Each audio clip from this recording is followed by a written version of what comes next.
নমস্কার, আপনারা দেখছেন এক্সপ্রেস নিউজ চ্যানেলের বিশেষ বৈকালিক অনুষ্ঠান সোশ্যাল এক্সপ্রেস। আজ 25শে ডিসেম্বর। গোটা পৃথিবী জুড়ে মানুষজন উৎসব পালন করছেন, পরস্পরকে শুভেচ্ছা বিনিময় করছেন পরস্পরের।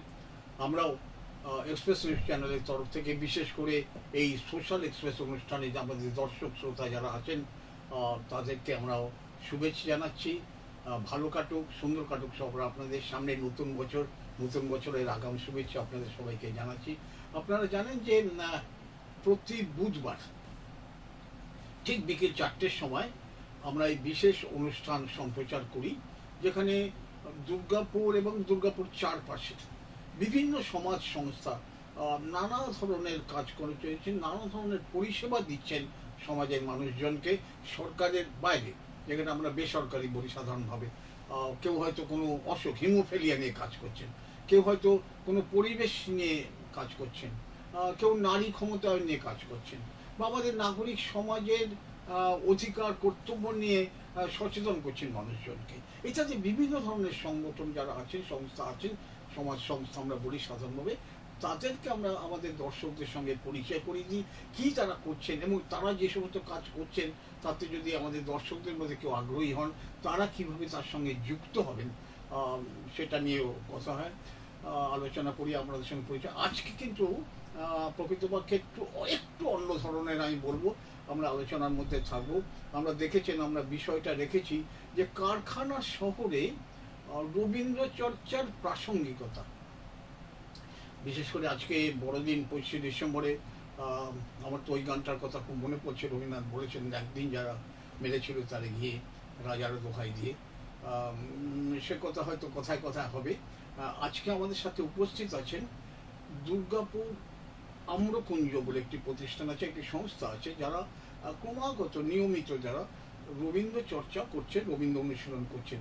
সেই সংস্থারই কার্যকরী সভাপতি সুচিন্ত চট্ট আছে আজ স্টুডিওতে আমাদের উপস্থিত আছেন। সুচিন্তবাবু নমস্কার, আপনার স্টুডিওতে আসার জন্য আপনাকে অনেক অনেক ধন্যবাদ। আমরা কথা বলবো দর্শকদের মধ্যে। সুচিন্তবাবু, আপনাকে বলে রাখি, এই অনুষ্ঠানে যেমন আপনাদের সংস্থার সঙ্গে পরিচয় করিয়ে দেবো কি করছেন না করছেন, একই সঙ্গে আমরা গত এক সপ্তাহ ধরে আমাদের দর্শকদের প্রশ্ন কি জানতে চান তারা, সেগুলো সংগ্রহ করেছি। তো সেগুলো আপনাকে অনেক সময় করবো, সেটা যেরকম করে আলোচনা হতে পারে আমাদের মধ্যে। তার আগে প্রিয় দর্শক বন্ধুদের জানি কি, আমরা প্রথমে এই যে দুর্গাপুর আম্রকুঞ্জ সংস্থাটা সম্বন্ধে একটু পরিচিত হয়নি, তারপরে আমরা বিষয়ে যাব যে একটা কারখানা শহরের, অর্থাৎ যারা এই মিস্ত্রি মজুর কলকারখানাতে যারা কাজকর্ম করেন, তাদের কাছে এই রবীন্দ্র চর্চা বা রবীন্দ্রনাথ কি কাজে লাগে, কতটা প্রাসঙ্গিকতা, আদৌ প্রয়োজনীয়তা আছে, ইত্যাদি নিয়ে খুঁটিনাটি আপনাদের যে সমস্ত প্রশ্ন আমরা সংগ্রহ করেছি সেগুলো নিয়ে আলোচনা করব। কিন্তু প্রথমে সুচিন্ত বাবুর কাছে আমরা জেনে নিই, এই দুর্গাপুর আম্রকুঞ্জ কতদিনের সংস্থা, কি করছে? এই সংস্থা যে খুব পুরনো তা নয়, বছর 5 ধরে আমরা এই কাজ শুরু করেছি, এবং সেখানে আমাদের প্রথম লক্ষ্যটা হচ্ছে যে রবীন্দ্রনাথ, অনেকেই আজকের যুগে বলে থাকেন যে রবীন্দ্রনাথ আজকের যুগে কতটা প্রাসঙ্গিক, প্রথম বিশ্বযুদ্ধের পর দ্বিতীয় বিশ্বযুদ্ধের সময় তার যে প্রাসঙ্গিকতা সেটা কি আজকে আছে? কিন্তু আমরা দেখেছি যে রবীন্দ্রনাথের প্রাসঙ্গিকতা শুধু আজকে নয়, হয়তো আগামী 500 বছরও কমবে না, কারণ তার যে বিশেষ কাজ, তার যে বিশেষ ভাবনা, তার যে বিশেষ দর্শন, সেই সমস্তগুলো কিন্তু চিরকালীন। এই চিরকালীন মূল্যায়নের ভিত্তিতে কিন্তু আমাদের রবীন্দ্রনাথকে বুঝতে হবে। সুতরাং আমরা যখন শুরু করলাম এই সংস্থা আম্রকুঞ্জ, আমরা সবাই জানেন যে আম্রকুঞ্জ কিন্তু শান্তিনিকেতনের একটি বিশেষ জায়গা। আম্রকুঞ্জের গুরুত্ব সেটা একটা ব্যাপার, কারণ যখন দেবেন্দ্রনাথ ঠাকুর গনুটিয়া থেকে উনি যাচ্ছিলেন সুরুলে, ওখানে কিন্তু ভুবনমোহন সিংহের তার তার নিমন্ত্রণ ছিল, সেইখানে উনি যাচ্ছেন। তো পথে পড়লো কিন্তু ভুবন ডাঙ্গার মাঠ, ভুবন নারায়ণ সিংহের নামে। এই পথে এইখানে কিন্তু সারা মাঠটাতে কোনো গাছ নেই, শুধু ওই মাঠের মধ্যখানে 2টি ছাতিম গাছ দাঁড়িয়ে আছে। তাই দেবেন্দ্রনাথ কিন্তু সেই জায়গাটা অদ্ভুত তাকে আকর্ষণ করল।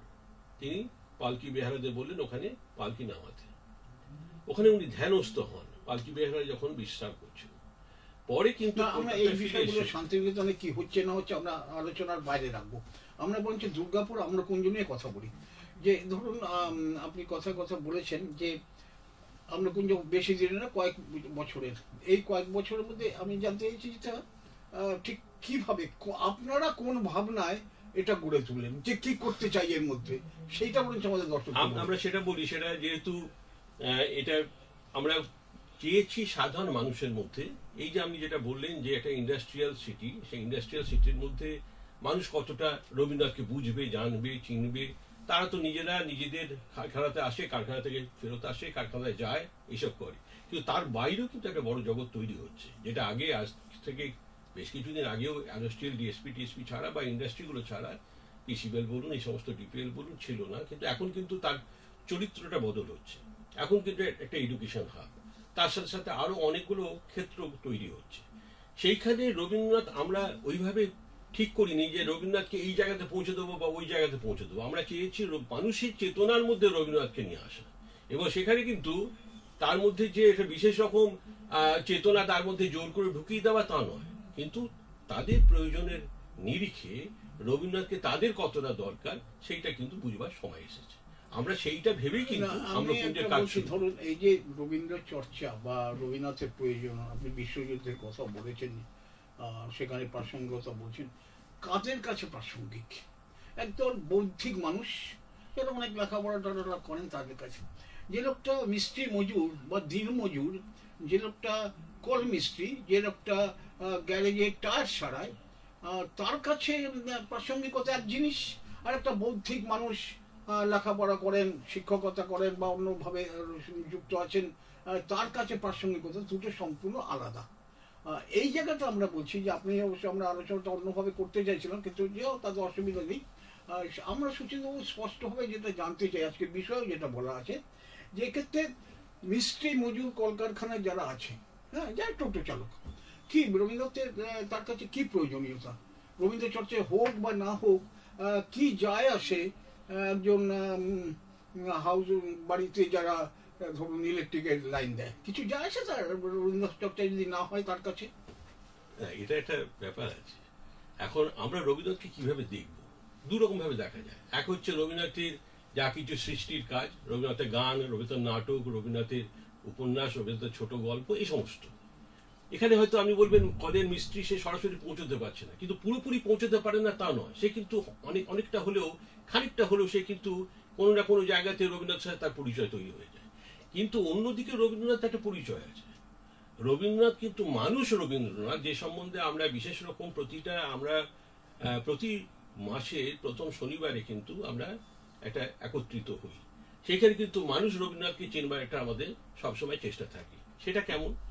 যেটা বলি যে ধরুন আমরা অনেকে জানি, অনেকেই বলে থাকে রবীন্দ্রনাথ তো সোনার চামচে মুখে দিয়ে জন্মেছেন, ওর সোনার চামচ মুখে দিয়ে জন্মানো, শুধু তার সাথে সাধারণ মানুষের কি সম্পর্ক? কিন্তু এটা আমরা বুঝতে পারি না বা বুঝবার চেষ্টা করি না যে জীবনের শেষ দিন পর্যন্ত তার আর্থিক বা যে সমস্যা, আর্থিক যে স্বাচ্ছন্দ্য, সেটা তিনি পাননি। না হলে 1942-এও তিনি গান্ধীজিকে বলেছেন যে আমার মৃত্যুর পরে যখন গান্ধীজি 42 সালে এসেছেন, 1940 সালের ফেব্রুয়ারি মাসে তিনি বলছেন গান্ধীজিকে যে আমার মৃত্যুর পরে কি হবে। এবং 1942 সালে গান্ধীজি তার ব্যবস্থা করেছিলেন। পরবর্তীকালে আমরা দেখেছি যখন দেশ স্বাধীন হয়েছে তখন হয়েছে। কিন্তু যেটা হলো, অন্যদিকে দেখুন, রবীন্দ্রনাথের জীবন সম্পর্কে যদি কেউ একটু জানবার চেষ্টা করে, যে ভয়ঙ্কর স্ট্রাগলের মধ্যে দিয়ে তিনি গেছেন, সেটা তার ব্যক্তিগত শোক হতে পারে। আমরা জানি ভালো করে তার 3 সন্তান চলে গেছে, তার স্ত্রী চলে গেছে, তার নাতি চলে গেছেন। তো এই যে যখন ধরুন একটা মানুষ, সমাজের মধ্যে একটা মানুষ যখন হঠাৎই কোনো একটা শোক পায়, সেই শোক কিভাবে সে শোককে অতিক্রম করবে, সেইখানে কিন্তু রবীন্দ্রনাথ পাশে এসে দাঁড়ান। রবীন্দ্রনাথ কিন্তু তখন পথ দেখান। আমাদের কাজটা হচ্ছে এই সাধারণ মানুষদের কাছে রবীন্দ্রনাথকে পৌঁছে দেওয়া, যেখানে কেউ মনে করবে না। যে বলছেন রবীন্দ্রনাথকে পৌঁছে দেওয়া, সুচিন্ত বাবু, কি রবীন্দ্রনাথের নাটককে পৌঁছে দেওয়া, রবীন্দ্রনাথের গল্পকে পৌঁছে দেওয়া, রবীন্দ্রনাথের গানকে পৌঁছে দেওয়া, রবীন্দ্রনাথের কবিতাকে পৌঁছে দেওয়া, রবীন্দ্রনাথের সমবায় আন্দোলনকে পৌঁছে দেওয়া, রবীন্দ্রনাথের বিশ্বভারতী গঠনের প্রক্রিয়া পৌঁছে দেওয়া, কি পৌঁছাতে চাইছেন আপনারা? আমরা চাইছি রবীন্দ্রনাথকে সমগ্রভাবে এবার ব্যাপারটা হচ্ছে রবীন্দ্রনাথ তো আমরা খণ্ড দেখি, আবার রবীন্দ্রনাথ অখণ্ডও বটে। এবার সেইখানে আমরা যখন দেখছি যে ধরুন একটা ক্ষেত্রে আমরা দেখছি হয়তো রবীন্দ্রনাথের সমবায় কথা বললেন। আচ্ছা, সমবায় জিনিসটা কেমন? আমরা রবীন্দ্রনাথকে জানতে কথার কথা ধরুন, আমি বলছি যে এই কারখানার শ্রমিককে একটা নির্দিষ্ট হবে, যে এই কারখানার শ্রমিককে ধরলাম, সবাইকে তো সম্ভব না, এদেরকে রবীন্দ্রনাথের নাটকের সঙ্গে পরিচয় করাবো, এটা একটা উদ্যোগ হতে পারে। যে নাটকে প্রকৃতপক্ষে রবীন্দ্রনাথ শ্রমিকদের লড়াইয়ের কথা বলেছেন, শ্রমিকদের অনেক নাটক, রবীন্দ্রনাথের নাটকের শেষ নেই যে এখানে শ্রমিকদের কথা তিনি বলেছেন, শ্রমিকদের। তো এরকম ভাবে কি পৌঁছে দিতে চাইছেন? যে তাহলে কিভাবে যে আমরা এইটা চাইছি যে রবীন্দ্রনাথের কবিতাকে পৌঁছে দেবো, বা এই কারখানার মানুষকে রবীন্দ্রনাথের গান শুনিয়ে দেখাবো যে দেখো রবীন্দ্রনাথ তোমাদের জন্য বলেছেন, ঠিক কি পদ্ধতিটা কি? এমনিতে আপনারা বসে কয়েকজন মিলে গল্প আড্ডা করলেন, আলোচনা করলেন, রবীন্দ্রনাথ খুব ভালো ছিলেন, বিরাট মানুষ ছিলেন, তার ভাবনা অমুক হওয়া উচিত, পৃথিবীতে চলা উচিত, রাষ্ট্রের সঙ্গে রবীন্দ্রনাথের মূর্তি বসানো উচিত, ইত্যাদি নানা কথা হতে পারে। কিন্তু কারখানা যে মিস্ত্রি মজুর মানুষ, তার কাছে রবীন্দ্রনাথের প্রাসঙ্গিকতা যদি আপনার পৌঁছে দিতে চান, তার পদ্ধতিটা কি? হ্যাঁ, পদ্ধতি আছে, অনেক রকম পদ্ধতি আছে। এই যে ধরুন রবীন্দ্রনাথের কোনো একটা নাটক যখন হয়তো ধরুন অচলায়তন হতে পারে, আচ্ছা রক্তকরবী সবাই বুঝবেন তাও নয়, ফাল্গুনির চিত্র, ফাল্গুনির মঞ্চসজ্জা কেমন হয়েছে সেটা তার ভেতরে ঢুকবার ক্ষমতা হয়তো অনেকের নেই, তাতে কিছু এসে যায় না। রবীন্দ্রনাথের গান তো সর্বজনীন, এবং সে কোনো না কোনো ভাবে সেই গান কিন্তু তাকে জীবনের কোনো না কোনো সময় পথ দেখায়। যে মানুষটা রবীন্দ্রসঙ্গীত ভালো করে শোনেও নি, সে কিন্তু তার হয়তো ব্যক্তিগত শোকের সময় কোনো একটা গান তার চোখ মানুষ পটে ভেসে উঠলো, তখন সেই গানই কিন্তু তাকে পথ দেখাচ্ছে, তখন মনে হচ্ছে যে এটাকে কিন্তু এই শোকেও কিন্তু অতিক্রম করা যায়, রবীন্দ্রনাথই পথ দেখেছে। এবং এক্ষেত্রে রবীন্দ্রনাথ কোনো একটা খণ্ড জায়গা নয়, রবীন্দ্রনাথ এমন কিছু নন যাকে কিন্তু অন্য কারোর উপর চাপিয়ে দেওয়া যায়। কিন্তু আমাদের কাজটা হচ্ছে রবীন্দ্রনাথকে তাদের কাছে সামনাসামনি রাখা, এবার তারা তাদের নিজেদের মতো সেইখানে কিন্তু তারা রবীন্দ্রনাথকে গ্রহণ করবে, সেটা যে কোনো রাস্তা দিয়ে হতে পারে। দেখুন, রবীন্দ্রনাথ পূর্ণ রবীন্দ্রনাথ, খণ্ড রবীন্দ্রনাথকে বলতে পারি, কিন্তু আমি বলছি যে ধরুন পূর্ণ রবীন্দ্রনাথকে বোঝার মতো আমরা সাধারণভাবে বলি, যেটা কারখানা শহরের লোকজন বলতে আমরা সাধারণত কায়িক শ্রমের বা কুলি মজুর মিস্ত্রি মানুষজন যারা আছেন তাদের কাছে একটা হতে পারে বিনোদন, যে আমরা কারখানা পরিশ্রমের শেষে 8 ঘন্টা খাটনি শেষে যে সময় বিনোদন হিসাবে রবীন্দ্রসঙ্গীত শুনলাম, কথার কথা, বা রবীন্দ্র আবৃত্তি শুনলাম, বা যেমন কেউ সেতার শুনলো, কেউ খোল শুনলো, কেউ কীর্তন শুনলো, নানা রকমের হতে পারে। বিনোদন হিসাবে রবীন্দ্রনাথ একটা কাজ করতে পারে, কারণ তাকে তার চেতনায় ঢোকাচ্ছে কথাটা, মানে বলতে যেরকম ব্যাপার হয় কিন্তু ব্যাপারটা ধরতে পারি না আমরা, আমাদের মাথা উপর দিয়ে যায়, যে চেতনায় ঢোকাতে চাই সত্যি সত্যি বিষয়টা কি হয়, যে আমি তাকে একটা কবিতা পড়িয়ে তার মানে বোঝালাম, সেটা স্কুল কলেজে যেরকম যা করা হয় সেটা একটা ভিন্ন বিষয়। আমি সরাসরি বলছি আপনাকে যে ধরুন আপনাদের দুর্গাপুর আম্রকুঞ্জ বেশ কিছু মানুষ যারা শিক্ষিত, পড়াশোনা করা পরিশীলিত মানুষ, তারা নিজেরা বসে রবীন্দ্রনাথকে নিয়ে ভাবনা করেন। কিন্তু আমাদের বারবার করে একটা প্রশ্নেই ঘুরে ফিরে আসি, যে রবীন্দ্রনাথকে আপনাদের যদি মনে হয় যে আগামী 500 বছর আমাদের সমাজের রবীন্দ্রনাথের প্রাসঙ্গিকতা আছে বা থাকবে, এরকম যদি মনে হয়, সেটা যে মনে হচ্ছে সেই সমাজের কোন অংশটা, সেটা কি ওই বৌদ্ধিক অংশটা? না, শুধুমাত্র বৌদ্ধিক অংশ হলে তো হবে না। ব্যাপারটা হচ্ছে রবীন্দ্রনাথকে যদি পৌঁছে দিতে হয় তাহলে সবার কাছে পৌঁছে দিতে হবে, যে যতটা পারবেন গ্রহণ করবেন। আমি একটা কথা বলি, যে ধরুন আমার কাছে একটা স্ট্যাটিস্টিক্সও আছে, আমরা কমলপুরে গেছিলাম, কমলপুরের স্কুল ছোট ছাত্রছাত্রীরা, তাদের কাছে রবীন্দ্রনাথের কথা পৌঁছে দেবার কেউ নেই, সেখানে আমরা তাদের কাছে রবীন্দ্রনাথের কথা বলেছি। আমরা কিন্তু এটা প্রত্যাশা করিনি যে এই মুহূর্তে সে কিন্তু রবীন্দ্রনাথ কিন্তু বুঝে যাবে, কিন্তু এই যে কানের সামনে একটা অনুরণন হওয়া, দেখবেন একটা কথা সাইকোলজিস্টরা বলে থাকেন, যে শিশু সদ্য ভূমিষ্ঠ হলো তার সামনে তার কানের সামনে যদি আপনি একটা অতি উচ্চাঙ্গ কোনো সঙ্গীত বাজান, তার কিন্তু একটা ব্রেনের উপর একটা এফেক্ট তৈরি হয়। তো আমাদের লক্ষ্যটা হচ্ছে রবীন্দ্রনাথের কথা তাদেরকে বোঝানো, তাদের কাছে বলা, দেখো এই একটা মানুষ ছিলেন, এটা আমরা ভাগ্যবান, এই একটা মানুষ যাকে অনেকেই বলেছেন তিনি হচ্ছেন পূর্ণ মানুষ। আমরা দেখেছি, বিভিন্ন ক্ষেত্রে দেখেছি। তা যেহেতু ধরুন এই সময় হতে পারে যে মানুষটা ছবি আঁকে, সে মনে করলো গানে তো আমার অত আকর্ষণ নেই, উপন্যাসে কত আকর্ষণ নেই, ছোট গল্পে তো আমি অত করতে পারি না, তাহলে কি হবে?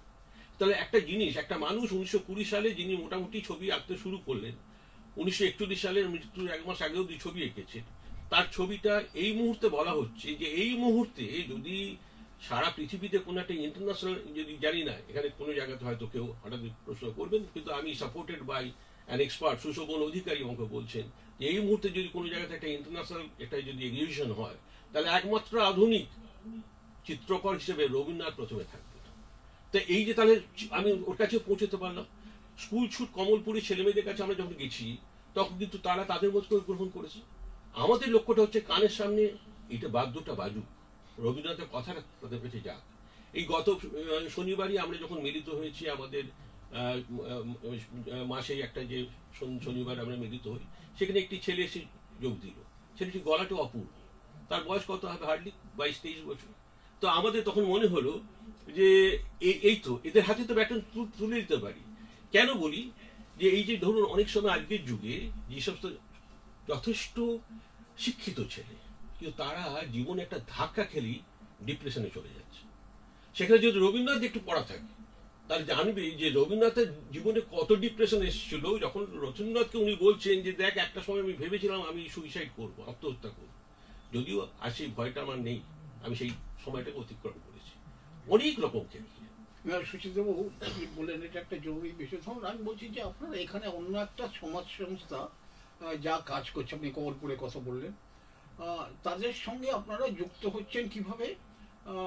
তাদেরকে হয়তো কিছু নানা ধরনের অনুদান হোক বা অন্যভাবে কিছু সাহায্য করছেন, একই সঙ্গে রবীন্দ্রনাথ বিষয়ে তাদের মাথার মধ্যে ঢুকালে যে বিষয়টা প্রকৃতপক্ষে সামান্য হলেও আমাদের স্কুল পাঠ্য প্রথম থেকেও সেই রবীন্দ্রনাথকে তারা অল্প বিস্তর পেয়ে যায়, এটা কার্যকরী হতেও পারে। এটা আমি সেই প্রশ্নটাই আপনাকে করতে চাইছি যে এইভাবে রবীন্দ্রনাথকে, রবীন্দ্রনাথের গান, রবীন্দ্রনাথের নাটক, ধরুন আমি অন্তত 10টা নাটকের নাম বলতে পারি রবীন্দ্রনাথের, যে নাটকগুলোর মধ্যে রবীন্দ্রনাথ একদম স্পষ্টভাবে শ্রমিকদের যে লড়াইটা, তাদের উপরে যে অন্যায়টা হয়, তাদের উপরে যে সে প্রায়শ্চিত্তের ধনঞ্জয় হোক, সে কালের যাত্রা হোক, সে রথের রশি হোক, সে রক্তকরমী হোক, সে মুক্তধারা হোক, অসংখ্য নাটকের মধ্যে বৌঠনের হাটের উপন্যাসটার মধ্যে দিয়ে প্রকৃতপক্ষে রবীন্দ্রনাথ বারবার করে শ্রমজীবী মানুষের পক্ষে এবং কি অন্যায় হচ্ছে তাদের প্রতি সেটাকে নানাভাবে করেছেন। এখন এই ধরনের নাটকগুলো দেখলে হয়তো আজকের তরুণরা বলবো বা কিশোররা বলবো, তারা হয়তো কিছুটা অনুপ্রাণিত হবে যে আমি মিষ্টি পরিবারের মানুষ, কিন্তু আমার লড়াইয়ের পাশে রবীন্দ্রনাথ ছিলেন। এই ধরনের কোনো উদ্যোগ আপনারা নিচ্ছেন? হ্যাঁ, নিচ্ছি। আমি একটু বলি যে আমাদের মহকুমা লাইব্রেরিতে আমাদের একটা অনুষ্ঠান হয়েছিল, তো সেই অনুষ্ঠানটাতে আমাদেরকে ডাকা হয়েছিল, অনুষ্ঠানটা রবীন্দ্রনাথ পূর্বার জন্য। তো আমরা গিয়ে দেখলাম যে যে সমস্ত স্কুলের ছেলেমেয়েরা এসেছে তারা কিন্তু সকল খুব ব্রিলিয়ান্ট চেহারা নয়, কিন্তু তাদের অনুভব শক্তি আছে, তাদের সংবেদনশীল মন আছে। তা আমাদের লক্ষ্যটা কিন্তু তাই। এখন রবীন্দ্রনাথের যেটা যে প্রয়োজনে আমরা রবীন্দ্রনাথকে বলছি, এটা ঠিক যে আমরা কখনো রবীন্দ্রনাথকে চাপিয়ে দিতে চাই, যার কাছে যেভাবে রবীন্দ্রনাথ আসেন। আমরা সুনীল গঙ্গোপাধ্যায় লেখাতেও দেখেছি যে একটা সময় তাকে মনে হচ্ছিল যে রবীন্দ্র বিদ্রোহী, তিনি কিন্তু শেষ দিকে সে রবীন্দ্র অনুসারী হয়ে পড়লেন। এরকম অনেক ঘটনা ঘটে। আমার দরকারটা হচ্ছে এইসব ছেলেমেয়ে, যেসব ছেলেমেয়েদের মধ্যে এটা প্রকাশ করতে পারবে। অন্যদিকে ইন্টেলেকচুয়াল যে, যদি আপনি বলেন ইন্টেলেকচুয়াল যে একটা এক্সপোজার, সেই এক্সপোজার তো থাকবে। আমি আপনাকে একটু সাধারণ স্মরণ করিয়ে দিই।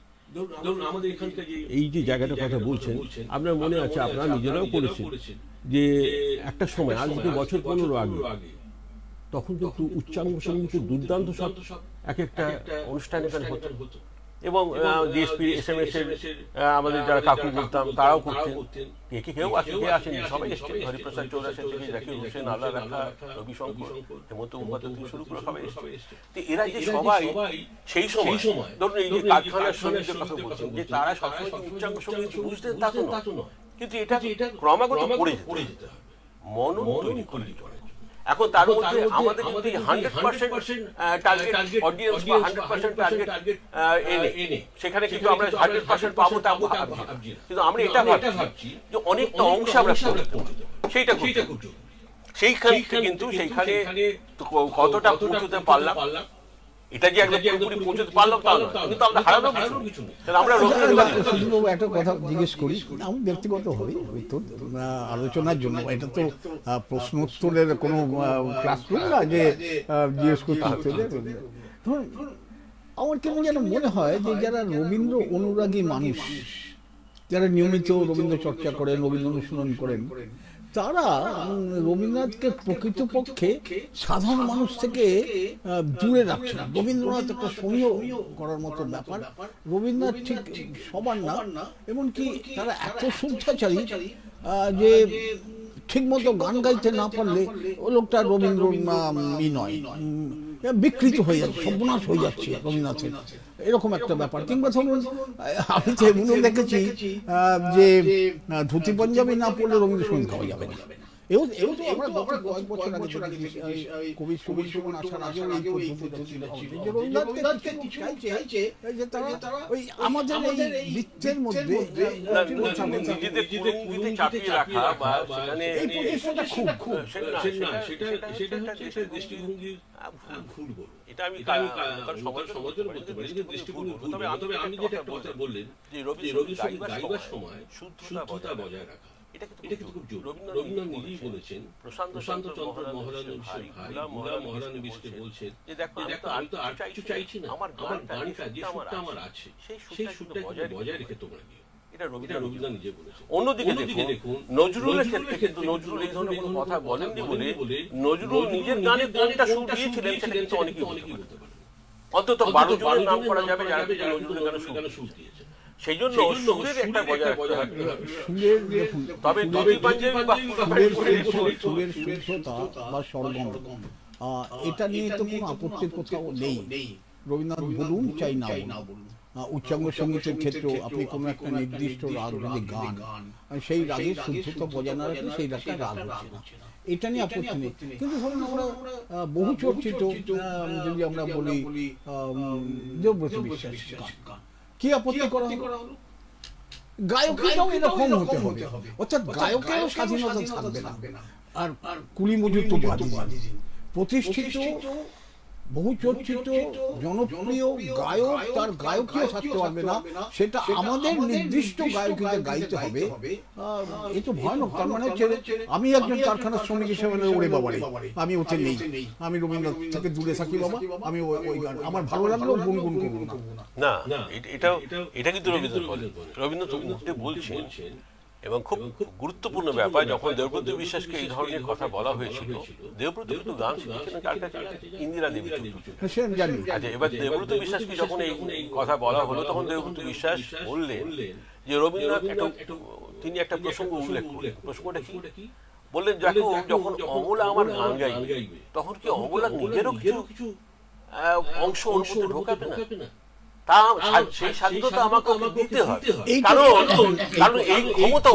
এই কথাটাই বলছি যে রবীন্দ্রনাথকে যখন কোট করা হয় শুদ্ধ থাকার কথা, এটা রবীন্দ্রনাথ যখন নিজে বলে যাচ্ছে।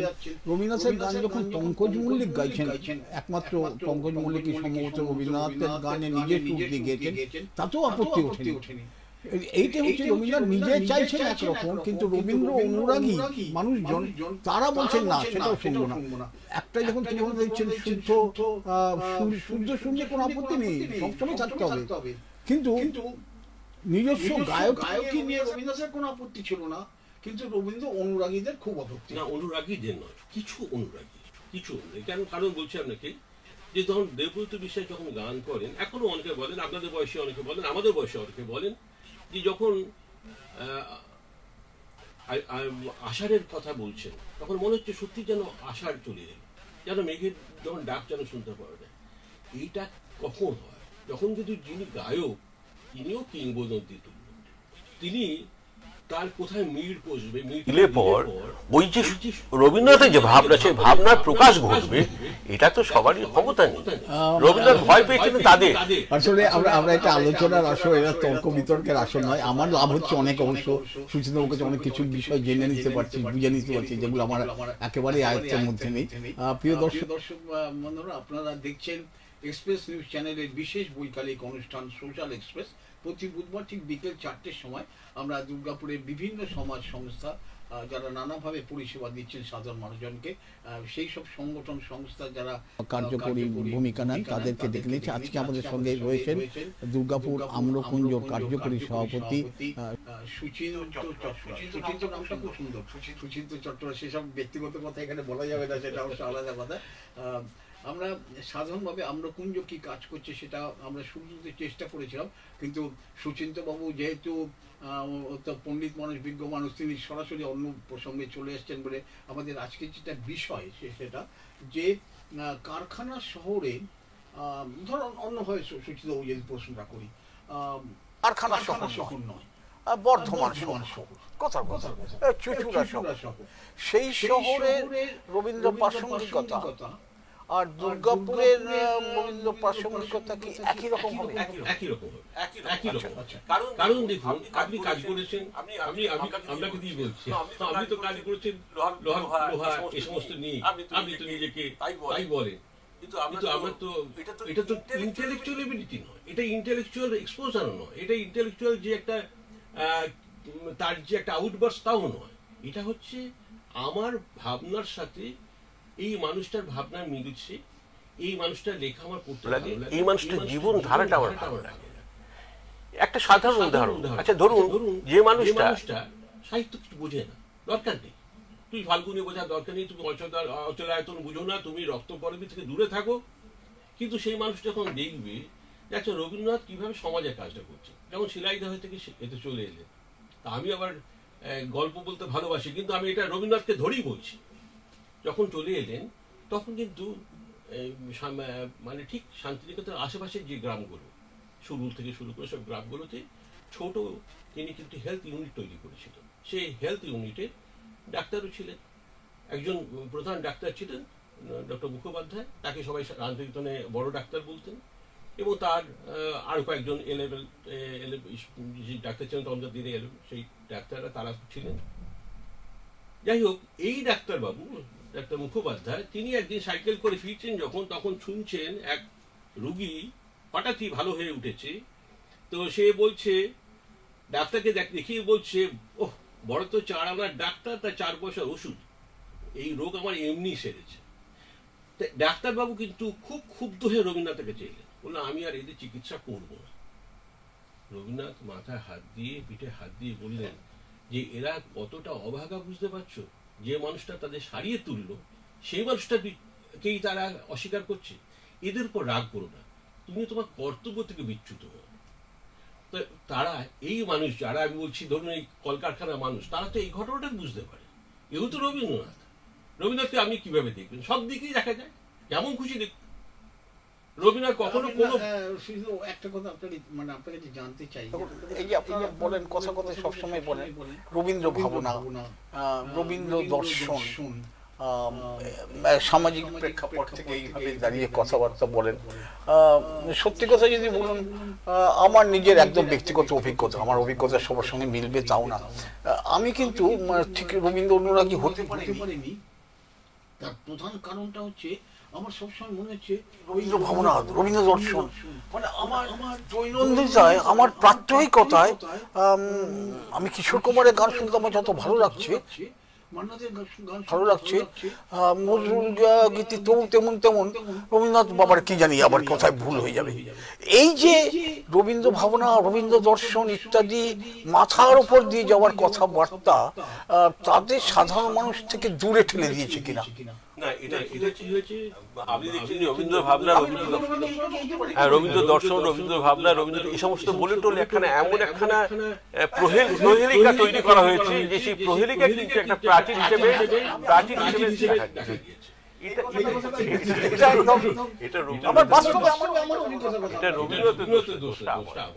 আমরা যারা মানুষ এটা আমাদের বোঝার কথা আর কেউ বুঝবে। আমি বলছি রবীন্দ্রনাথ নিজে যেভাবে সমবায় আন্দোলন করেছিলেন, রবীন্দ্রনাথ যেভাবে গ্রামোন্নয়ন করেছিলেন, রবীন্দ্রনাথ কৃষির ক্ষেত্রে তার নিজের ছেলেকে এ ব্যাপারে পড়াশোনা করিয়ে কৃষি ক্ষেত্রে যা কাজ করিয়েছিলেন। রবীন্দ্রনাথ শুধু কবি, মহাকবি, নোবেল পেয়েছেন, গীতাঞ্জলি ইত্যাদি তো না, কিন্তু এই কথাটা আমাদের কারখানাতে যারা কাজকর্ম করেন তাদের কাছে কাউকে বলা হচ্ছে না যে তোমাদের যে এই কোঅপারেটিভ সোসাইটি করছে দেখো রবীন্দ্রনাথ এই ভাবনা নিয়ে করেছে, তোমরা যে এইখানটা করছো বিদ্রোহটা করছো এটা রবীন্দ্রনাথ এইভাবে বলছেন। এই কাজটা কিন্তু আমাদের যারা বিজ্ঞ মানুষ তারা কিন্তু করেননি। এটা একটা খুব ভালো জায়গা আপনি আলোকপাত করেছেন, এটা খুব গুরুত্বপূর্ণ একটা আলোকপাত করেছেন এবং এটা সবারই মনে রাখা দরকার এবং আমরা নিশ্চয়ই মনে রাখবো যে আপনি এটা বলছেন যে সরাসরি তাদের কাছে যাও না, গিয়ে বলো যে এই দেখো না তোমাদের জন্য তুমি করেছো, তোমরা কেন তাকে দূরে সরিয়ে রাখো। না হলে ধরুন এই যে আপনি বললেন যে পূর্ব বাংলায় যখন একটা কৃষি ক্ষেত্র তৈরি করছে রবীন্দ্রনাথ আমেরিকা থেকে ফিরে বা আবার যখন আলোচনা করছেন তখন বাবা খুব একা শ্রমিক মারা গেছে, শ্রমিক ছোট ছোট। তো তখন দেখছেন যে বাবা কিন্তু এই ব্যাপারে খুব অনেক কিছু ভেবে রেখেছে। এবার একটি চিঠিতে লিখছেন যে আমার এখানে একটা ধান ঝাড়াই একটা মেশিন আছে, এটাকে ওখানে নিয়ে যাওয়া সেলাই নিয়ে যাওয়ার চেষ্টা করো। আচ্ছা ওখানকার ওই যে জোলা আছে, জোলা তখন গামছা ছাড়া কিছু করতে পারে না, গামছা লুঙ্গি বানায়, এর বাইরে কিছু করতে হবে। তুই এক কাজ কর, ওকে শান্তিনিকেতনে পাঠা, এখানে ট্রেনিং দিয়ে ওকে পাঠা ওখানে। এবং তাই হলো। তার ফলে এই জিনিসগুলো তৈরি হচ্ছে, এই যে ওইখানে একটা ক্ষেত্র তৈরি হচ্ছে। চিঠি লিখছে তার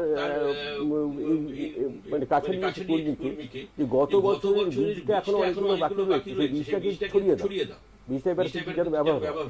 বলছেন যে যে সমস্ত গ্রামের মানুষ তাদের আনারস তৈরি করার জন্য কিন্তু আনারস বানানোর জন্য কিন্তু তাদেরকে উৎসাহিত করে, আনারসের কিন্তু অনেক কাজে লাগে। এই যে ছোটখাটো ধারা যখন তখনও কিন্তু ওইদিকে আছে। এটা হচ্ছে রবীন্দ্রনাথ, যে রবীন্দ্রনাথ কিন্তু কখনো নিজে সাধারণ মানুষকে সরিয়ে দেন।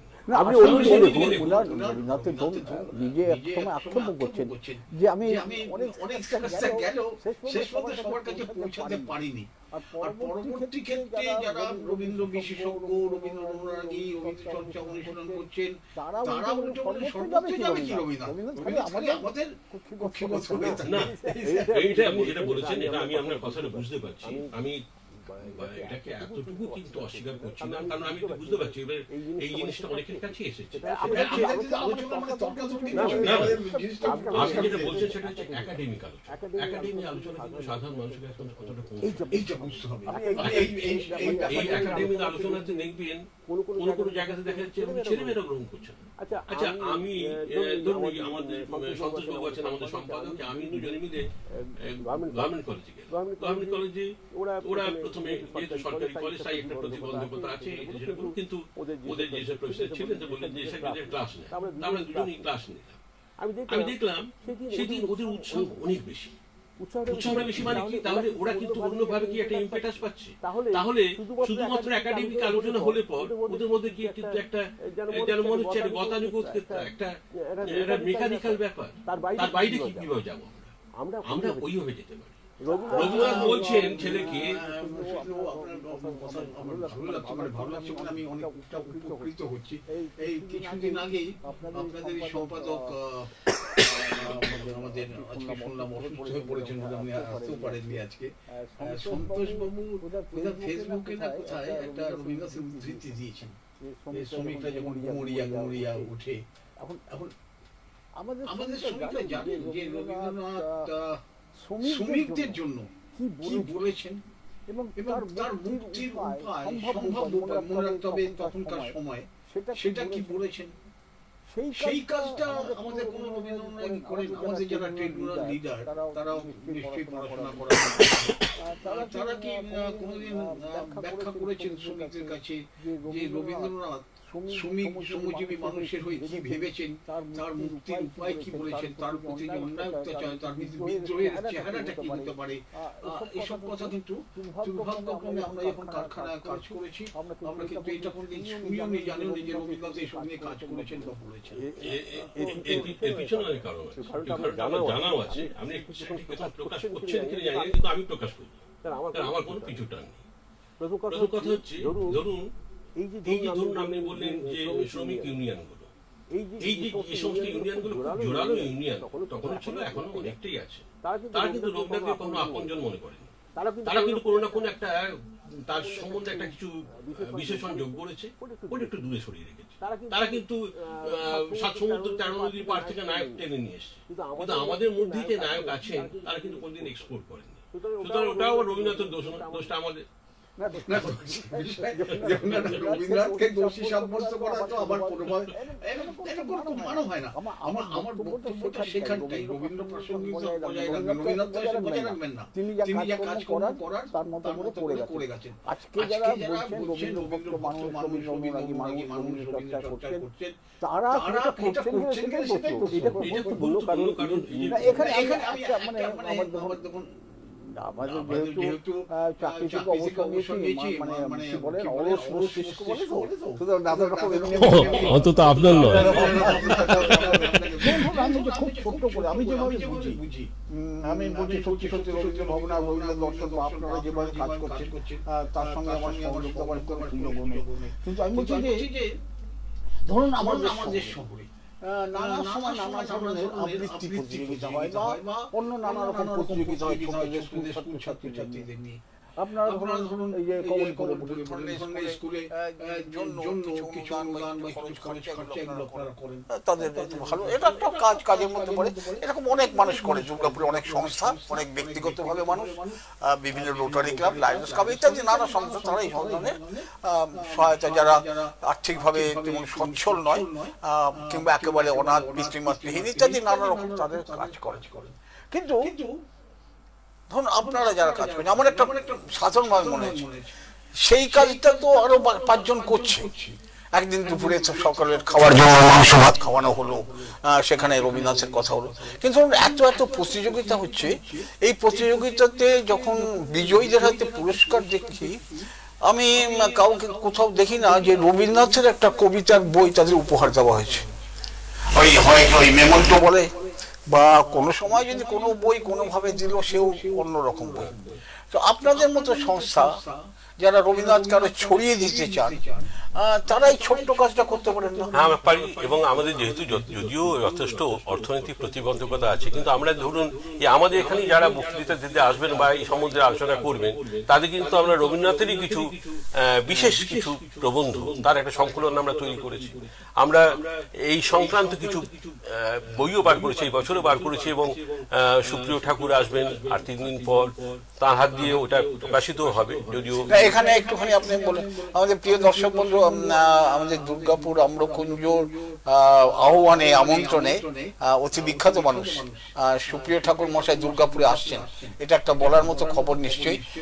যদি কেউ উৎসাহী হন, আমি অবশ্য যেটা ওনার সঙ্গে প্রায় তর্কে জড়িয়ে পড়েছি যে কারখানার শহরের বাসিন্দা বলতে কুলি মজুর, মিস্ত্রি মজুরদের কথা বলছি, তার বাইরেও তো অনেক মানুষ আছেন যারা লেখাপড়া করেন, বৌদ্ধিক মানুষ, তারা কিন্তু এই সুযোগটা নিতে পারেন।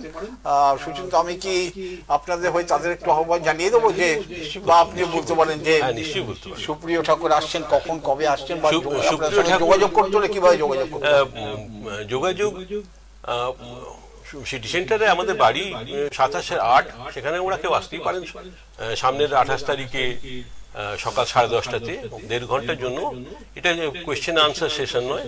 সুপ্রিয়দা সেই সোনালী শান্তিনিকেতনের দিনগুলি তার মানে সুপ্রিয়দা একটা পরিচয় দেওয়া দরকার। সেটা হচ্ছে উনি হচ্ছেন দ্বারকানাথ ঠাকুরের ষষ্ঠ প্রজন্ম, মানে ওর ঠাকুরদা হচ্ছেন সুরেন্দ্রনাথ ঠাকুর, রবীন্দ্রনাথের সবচেয়ে প্রিয় ভ্রাতুষ্পুত্র। তো এবার তার অনেক গল্প আছে, যে গল্পগুলো 86 প্রচন্ড উৎসাহ।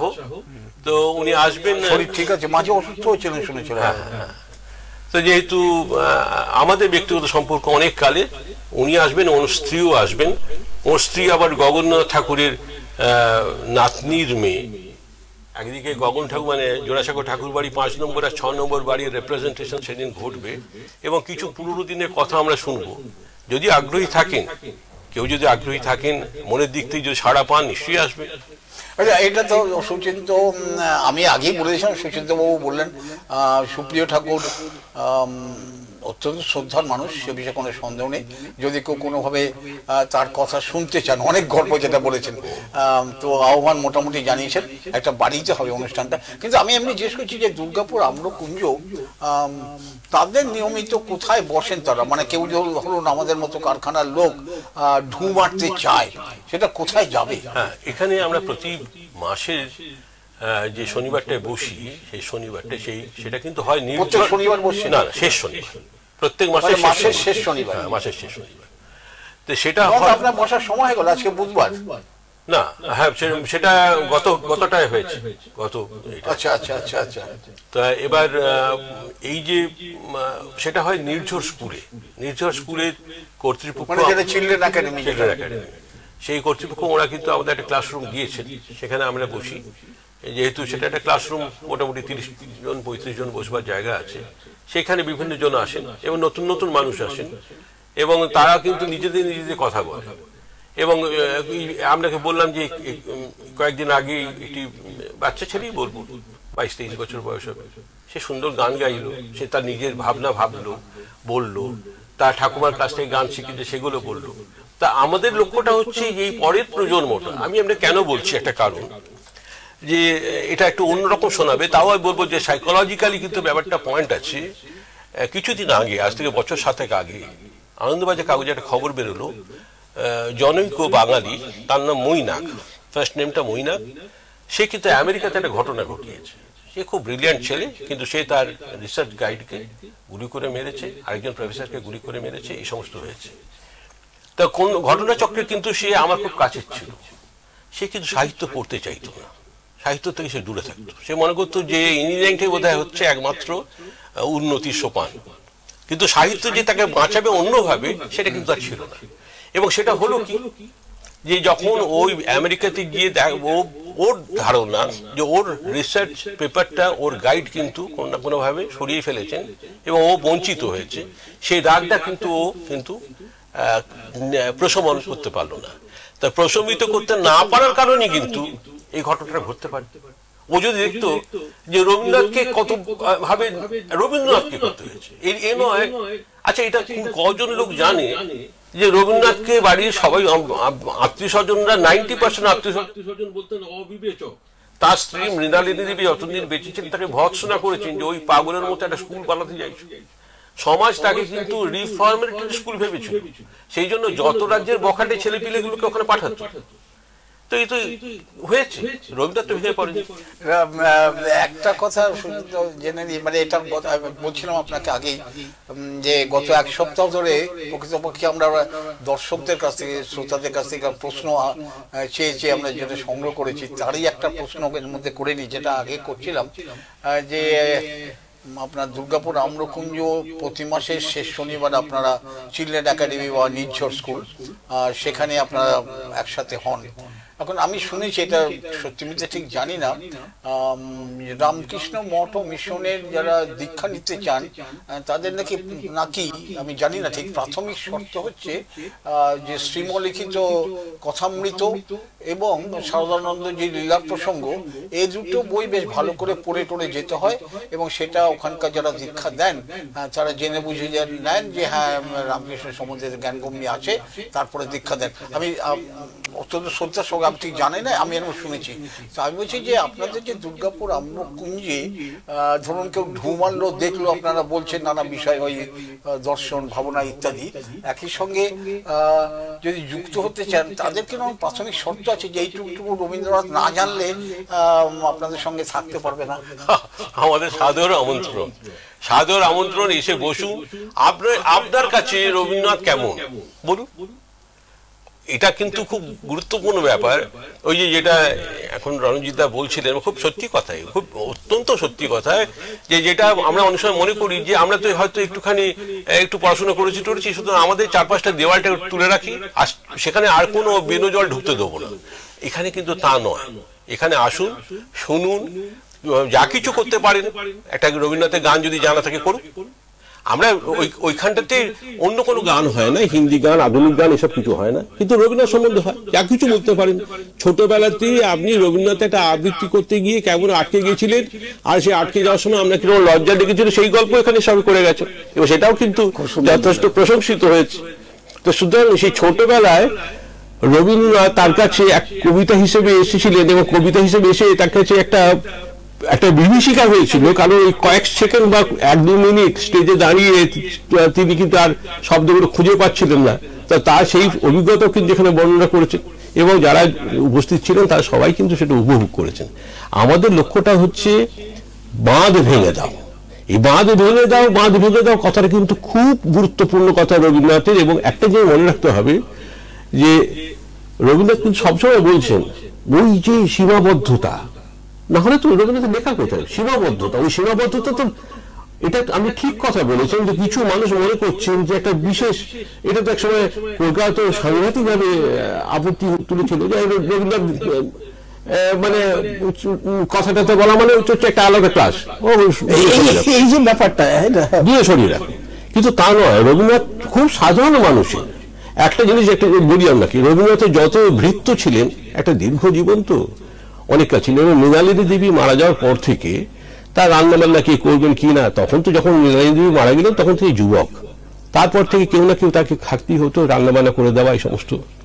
পরে তো অনেক পরে প্রতিমা দেবী এসেছেন, কিন্তু তার সত্ত্বেও রবীন্দ্রনাথ একটু খেয়ালি মানুষও ছিলেন, অনেক রকম জিনিস খেতে চাইতেন, অনেক রকম জিনিস রান্না করতে চাইতেন, কে করে দেবে। তো রবীন্দ্রনাথের ভৃত্য সারা জীবন ছিল, জীবনের শেষ দিন পর্যন্ত ছিল। তো উমাচরণ থেকে শুরু করে বনমালীতে শেষ, কিন্তু তাদের একটা প্রাথমিক শর্ত ছিল যে তার হাসতে পারে তো, তার রসবোধ তাদের আছে তো। এই হাসি যদি না হয়, একটা উদাহরণ দিই, অনেকের কাছে গল্পটা জানা নেই, যে বনমালী তখন শরীর খুব খারাপ, রবীন্দ্রনাথের জীবনে আর 9টা মাস বাকি আছে। তো তখন রবীন্দ্রনাথ বনমালীকে ডেকে বললেন যে তুমি এবার বাড়ি যাও, বনমালী ওড়িশার বাড়ি যাও, তোমার সারা জীবন পেনশন পাবে, কোনো চিন্তা নেই। বনমালী কার কাছে যাবে? তার বাবা মশার কাছে এসে বললো, বাবা মশা আপনাকে ছেড়ে কোথায় যাবো? আর বাবা মশার কাছে সে কিছুদিন আগে একটা নাটক করেছে, সে নাটকের প্রশংসা পেয়েছে সবারই কাছে, এমনকি প্রশান্ত চন্দ্র মহানবী সেই নাটকে বনমালীর অভিনয়ের প্রশংসা করেছেন। তো কোথায় যাবে? তখন কিন্তু বনমালী হাত কাঁপছে, একটা ডিশ কিন্তু রবীন্দ্রনাথের কাছে পৌঁছতে পারে না। তো প্রশান্ত চন্দ্র মহানবীশের স্ত্রী রানী মহানবী, তিনি বিহার থেকে এক ভৃত্যকে নিয়ে এলেন। সে ভৃত্য কিন্তু একটা টিপিক্যাল বিহারি দারোয়ানের চেহারা, বিশাল বড় বড় মোচ। রবীন্দ্রনাথ তাকে দেখেন, তাই হৃদকম্প হয়েছিল। রবীন্দ্রনাথকে ডেকে বললেন ওকে বিদেয় করবো। রবীন্দ্রনাথ হাসতে পারে না, ও যদি হাসতে না পারে তাহলে আমি ওকে নিয়ে কি করবো? একদম।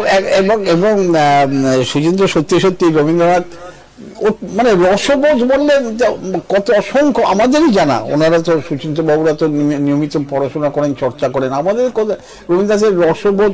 রবীন্দ্রনাথকে খেলাধুলার ক্ষেত্রে আমাদের প্রিয় দর্শকরা জানেন হয়তো, যারা একটু খোঁজ খবর রাখেন, ধরুন জুজুৎসুর মতো একটা খেলা ভারতবর্ষে, সেটা নিয়ে আসলেন রবীন্দ্রনাথ। ভাবা যায়, রবীন্দ্রনাথ তো কবিতা লেখেন, রবীন্দ্রনাথ গান লেখেন, ছবি এঁকেছেন, সেটা প্রচুর, কিন্তু জুজুৎসুর মতো একটা খেলা সেটা ভারতবর্ষে নিয়ে আসা, মানে কিভাবে শিখবে, কিভাবে তার কোচ জাপান থেকে সমস্ত নিয়ে এসে তিনি ব্যবস্থা করেছেন, এটা ভাবা যায়। এবং সেই ক্লাস যখন শুরু করবেন সেদিনও একটা গান লিখলেন, শঙ্খচূড় বিউহা। চমৎকার। তো রবীন্দ্রনাথের প্রথম রচনা বাল্মীকি প্রতিভা যদি বলি, আমি সুচিন্তাদের আমি শুধু একটু মুশকিল হচ্ছে যে আমাদের কারখানার যারা মিস্ত্রি মজুর আছে তাদেরকে এই সমস্তগুলোর সঙ্গে পরিচয় করিয়ে দিচ্ছে না। এই পরিচয়টা থাকলে বাল্মীকি প্রতিভা প্রথম কবে, মানে তার ভাষার গদ্যটাও আলাদা ছিল, আমরা বৈজবুড়ি বলি, সেরকম যাই হোক, সেখান থেকে কিন্তু উনি শ্রমিকের পক্ষে কথা বলে যাচ্ছেন, শ্রমজীবী মানুষের পক্ষে নানাভাবে। কিন্তু আমরা যারা শ্রমজীবী মানুষ, কারখানার মানুষ, তাদের কাছে রবীন্দ্রনাথের এই পরিচয়টা কেন যে ঢাকা পড়ে যাচ্ছে, খালি বলা হচ্ছে রবীন্দ্রসঙ্গীত, রবীন্দ্র দর্শন, রবীন্দ্র ভাবনা, শুদ্ধ সুরে গান গাইতে হবে, ঠাকুর দেবতার মতো করে দিয়েছে আর কি, মানে ওই ঠাকুর ঘরে থাকবে, রোজ প্রণাম করে ফুল পাতা দিতে হবে। সেটা একটা শ্রেণীর ভাবনা এখনো আছে, ছিল এবং আছে। কিন্তু আমি অন্যদিকে দেখুন আরেকটা উদাহরণ দিই, ডার্মস্টাড জার্মানি, সেইখানে রবীন্দ্রনাথকে নিয়ে যাওয়া হচ্ছে সেদিন, সেখানে কিন্তু সব কর্মী, তারা কিন্তু সাধারণ কর্মী, তারা কিন্তু বিয়ারের বোতলটা টেবিলে রেখেছে, বড় বড় চুরুট ধরিয়েছে, ধোয়াতে ভরে আছে, আর পাটা তোলা আছে কিন্তু টেবিলের উপর। তো রবীন্দ্রনাথ বলতে শুরু করলেন। এর আগে কিন্তু কিছুদিন আগে রবীন্দ্রনাথের কিছু কথাবার্তা তাদের কিন্তু পছন্দ হয়নি, তারা কিন্তু রবীন্দ্রনাথকে একদম ডিফাই করছিলেন। এবং সেখানে হলো কি, রবীন্দ্রনাথ কথা বলতে শুরু করলেন কাদের? বাউলদের, আমাদের দেশের বাউলদের জীবন কথা বলতে শুরু করলেন। এবং হঠাৎই দেখা গেল যে পা নেমে এসছে টেবিল থেকে, বিয়ারের বোতল চলে গেছে টেবিলের তলায়, চুরুট গেছে নিভে। তো রবীন্দ্রনাথ শান্তিনিকেতনে ফিরে হাসতে হাসতে প্রভাত মুখোপাধ্যায়কে বলেছিলেন যে জীবনে এর চেয়ে বড় জয় আমার হয়নি। সুচিন্ত, আমাদের হাতে সময় খুব কমে গেল, এইটাই হয়। আমরা শুরুতে বলছিলাম সুচিন্তবাবুকে যে দেখবেন গল্পে গল্পে সময় না খুব দ্রুত চলে যায়, অনেক কথা বলতে ইচ্ছা করে, অনেক ভাবনার কথা সুচিন্তবাবুর কাছে অনেক কিছু জানতে শিখতে পারলাম। প্রিয় দর্শক, আমরা শেষ করার আগে সুপ্রিয় সুচিন্তর অনুমতি নেই অবশ্য, কারণ অনুমতি এই জন্য নিতে হচ্ছে যে আমি ঠিক বলছি কিনা সেটা ওরা জানেন, ওরা পড়াশোনা করার লোক, আমি তো আলগা আলগা করে জানি। দুটো তিনটে কথা বলি। আমরা চা খাচ্ছিলাম, চা খেতে খেতে আমার মনে পড়লো রবীন্দ্রনাথ কিন্তু নিজে হাতে ভালো চা বানাতেন, বনবলি বানিয়ে দিত ঠিকই, কিন্তু নিজে হাতে চমৎকার চা বানাতেন। এবং বিশ্বাস করুন সেই চায়ে জুঁই ফুলের শুকনো পাপড়ি দিতেন, সেই চায়ে বেল শুকিয়ে রাখা তাতে দিতেন, এবং চমৎকার ভাবে চা বানাতেন। নিজেই খুব চা খেতেন তা নয়। তো আজকের যুগে বড় বড় কোম্পানিগুলো আমাদেরকে বড় বড় ডিপার্টমেন্টাল স্টোরে যেগুলো অনেক কিছু অ্যাডভার্টাইজের মাধ্যমে খাওয়াচ্ছে, রবীন্দ্রনাথ সেটা করেছে। রবীন্দ্রনাথ নানা কাজের মধ্যে রবীন্দ্রনাথ থেকেছেন, কিন্তু রবীন্দ্রনাথ বলা হয় রবীন্দ্রনাথ শুধু যা লিখেছেন সেটুকু পড়তে একটা মানুষের সারা জীবন লেগে যাবে, আর আমাদের মতো মানুষদের তো তার আয়ত্তের বাইরেই। আপনি ঠিক কথা বলেছেন, কারণ সময় হাতে একদম আমরা শেষ করবো। আমি একটা কথা বলি, যে বলেছেন যতটা লিখেছেন, রবীন্দ্রনাথের সবচেয়ে ভালো জীবনী এখন মতো লেখা হয়েছে রবি জীবনী, প্রশান্ত কুমার পাল। আপনি ষষ্ঠ বা সপ্তম খণ্ড থেকে ভূমিকা থেকে দেখবেন যে মনে হচ্ছে এই কাজ আমার জীবদ্দশায় শেষ হবে না। 2007 সালে তার কিন্তু ধরা পড়লো ক্যান্সার, 2009 সালে তিনি কিন্তু মারা গেলেন। তখন রবীন্দ্রনাথের জীবনে 1926, পরে আর এখন 15টা বছর বাকি আছে রবীন্দ্রনাথের জীবনে। সেই দিন পর্যন্ত তিনি সৃষ্টিশীল ছিলেন, এই 15 বছর তিনি আর করতে পারলেন না। তার বাড়িটা কি হলো, উনি শুরু করছেন 1962 সালে, 2009 সালে তার নিজের জীবন দ্বীপ নেমে গেল, রবীন্দ্রনাথের কাজ কিন্তু নিভল না। এইটা আমাদের শেষ করতে হবে, আমাদের হাতে অনেক অনেক অনেক ধন্যবাদ সুচিন্ত। দুর্গাপুর আম্রকুঞ্জের কার্যকরী সভাপতি সুচিন্ত চট্টরাজ আমাদের সাথে ছিলেন, অনেক গল্প হলো, কথা হলো। আবার সামনের বুধবার আমরা কথা বলা যায় না, সামনের বুধবার নতুন বছর শুরু হচ্ছে, 1 জানুয়ারি ছুটি নিতে পারি, আর যদি চলে আসি আপনারা জানতেই পারবেন, আপনাদের কাছে প্রশ্ন নিয়ে নেব। প্রিয় দর্শক বন্ধুরা, ভালো থাকুন, আনন্দে থাকুন। আজকের মতো আপনাকে সকলকে ধন্যবাদ। সুচিন্ত, আপনাকে ধন্যবাদ, নমস্কার।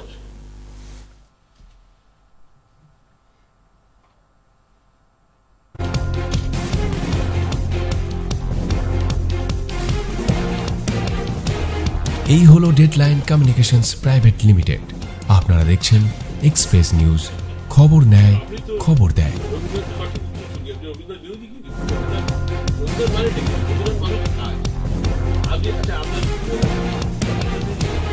এই হলো ডেডলাইন কমিউনিকেশনস প্রাইভেট লিমিটেড।